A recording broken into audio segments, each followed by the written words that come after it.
Magandang araw po sa inyo lahat. Welcome po sa Makapili TV.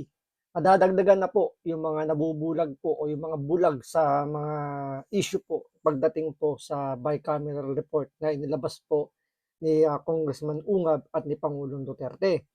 Marami po ang mga hindi natin maintindihan kung paano nila naaatim na hindi magsabi ng totoo. Kasi bakit natin nasasabi na hindi nagsasabi ng totoo? Hanggang ngayon kasi hati pa rin po yung nagsasabi na meron tsaka walang blanco doon sa bicameral report. Pero the fact na merong nagsasabi nga na ito may mga blanco, still masasabi pa rin po natin na meron pong nagsisinungaling sa dalawa. Pero ang ano lang dito kasi, sino yung nagsasabi ng totoo? Yung may inilabas na dokumento na nagpapatunay na merong mga blanco talaga yung bicameral report, o yung mga nagsasabi lang na wala silang nakitang blanco doon sa bicameral report na ginawa po, na niratify po ng Kongreso at ng Senado. So ito, panoorin po natin itong mga nadagdag na sinasabi wala raw silang nakita o talagang nagbubulag-bulagan na lang talaga na sinasabing wala daw silang nakitang blanco doon sa bicameral report na niratify nga ng Kongreso at ng Senado. So ito, panoorin po natin itong balitang to. Pero syempre, bago ang lahat, kung hindi ka pa nakasubscribe sa Makapili TV, baka pwede naman pong pakipindot po muna yung subscribe button. At the same time, palike na rin po ng video. Wala naman pong bayad yan. Kaya pindot na. So ito, panoorin po natin itong balitang to. Itinuturing ni Senator Risa Hontiveros na napakaseryoso ng issue ng mga blankong items sa BICAM report para sa 2025 budget. Bagamat hindi siya pumirma at bumoto ng no sa ratification nito, hinihintay pa rin niya ang paglilinaw sa naturang issue. Samantala, tinawag ni Senator Juan Miguel Zubiri ang kasalukuyang budget na isa sa pinakamalala na kanyang nakita. Dagdag pa ni Senator Zubiri, hindi siya pumirma dahil sa mga hindi naaprobahang budget para sa mahalagang proyekto. Hanggang sa huling BICAM meeting nga na dinalohan ko, wala ako nakita doon sa working drafts na tinatrabaho namin na blank lines. Dito medyo safe pa yung sinasabi rito ni Hontiveros na during daw doon sa bicameral conference, wala raw siyang nakitang blanco. Which is hindi yun yung pinag-uusapan at hindi po yung issue.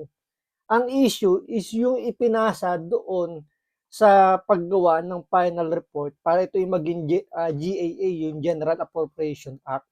Ang tinutukoy dito ni Pangulong Duterte, makinig ka, Senator Hontiveros, yung bicameral report mismo na pirmado na po ng mga mambabatas natin. Doon, mabe-verify nyo naman, for sure naman, pwede kang humingi ng kopya.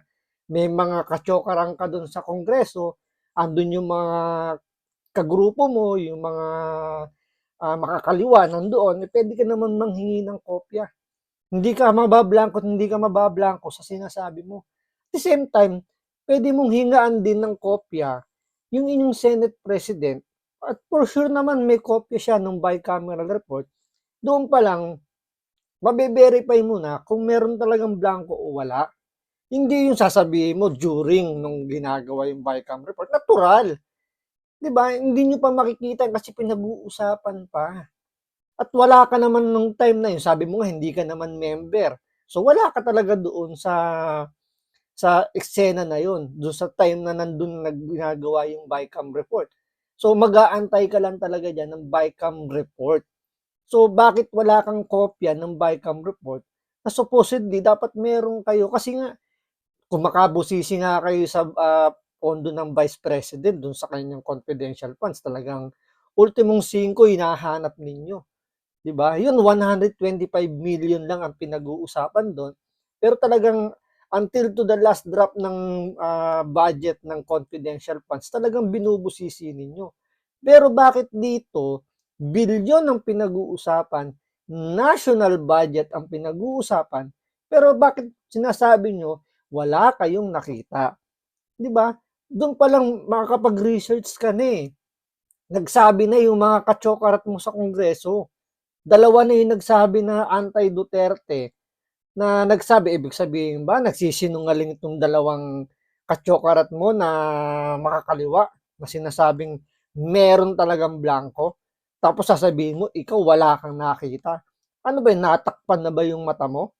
Nang mabigat dyan sa mata mo at hindi mo na nakita at hindi mo na naidilan? At ang sasabihin mo lang, during? Hindi naman yung during yung pinag-uusapan dito. Ang pinag-uusapan is yung final report ng BICAM.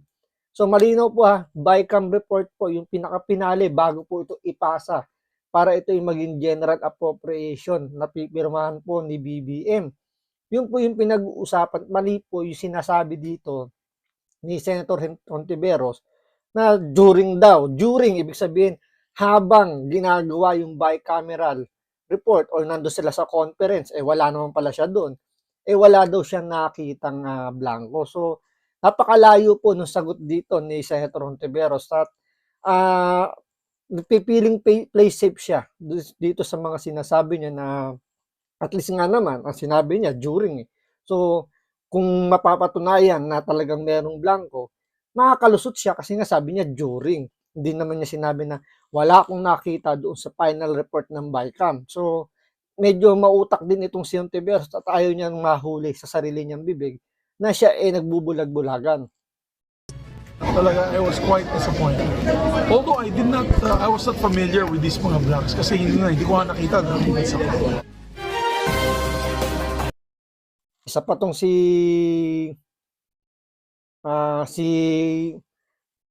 Subiri, wala rin daw siyang nakita.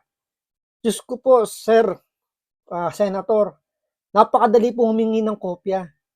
For sure naman may mga kaibigan ka nga sa Kongreso. At the same time, kahit masama loob mo kay Chis Escudero dahil pinalitan ka bilang Senate President, pwede ka naman manghingi sa kanya. Kasi report yan, sila ang gumawa. Si Grace po, pwede mo rin hingaan. Tanungin mo, pahihinga ng kopya, titingnan ko nga kung meron. Dito, nagpi-play safe. Itong dalawang senador na to, nagpi-play safe.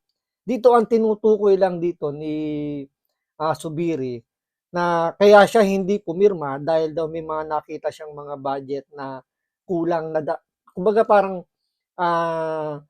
hindi na ibigay yung full budget na kailangan ng isang agency. Yun yung mga hindi niya pinirmahan. Kasi nga feeling niya kulang nga daw. Pero yung mga blanco, yun nga, gaya ng iba, nagbulag-bulagan, hindi natin alam kung sino ba yung pinagtatakpan nitong mga senador na to.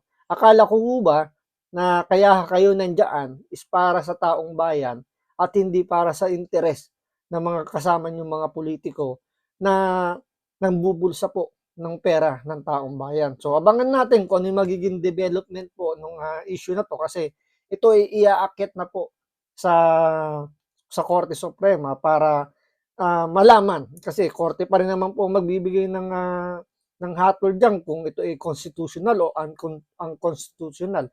So diyan natin malalaman. So abangan natin kung ano yung magiging development po sa mga susunod na araw. So maraming salamat sa panonood. Ingat po kayo lagi. God bless.